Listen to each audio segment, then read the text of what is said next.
નમસ્કાર, હવામાન સમાચારમાં આપનું સ્વાગત છે। રાજ્યમાં તાપમાનનો પારો ઉંચકાયો છે અને વહેલી સવારે તેમજ મોડી રાત્રે ઠંડી તેમજ બપોરે ગરમી લાગતા બેવડી ઋતુનો અનુભવ થઈ રહ્યો છે।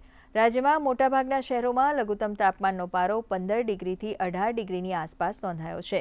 નલિયાનું લઘુત્તમ તાપમાન 16 તેમજ મહત્તમ તાપમાન 30 ડિગ્રી નોંધાતા ઠંડીમાં રાહત અનુભવાઈ હતી, તો અમદાવાદમાં મહત્તમ તાપમાન 31.3 ડિગ્રી નોંધાયું છે, જ્યારે અમરેલીમાં 31.9, વડોદરામાં 31.4 તેમજ સુરત, વેરાવળ અને ડાંગમાં પણ તાપમાન 31 ડિગ્રીને આંબ્યું છે।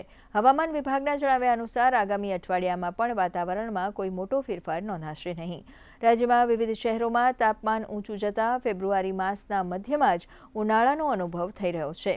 જો દેશની વાત કરીએ તો ભારતીય હવામાન વિભાગે આજે મેઘાલયમાં ગાઢ ધુમ્મસની આગાહી કરી છે। હવામાન વિભાગે પૂર્વીય વિષુવવૃત્તીય હિન્દ મહાસાગરને અડીને આવેલા દક્ષિણ પૂર્વ અને દક્ષિણ પશ્ચિમ બંગાળની ખાડીના ભાગો માટે માછીમારોને ચેતવણી જારી કરી છે।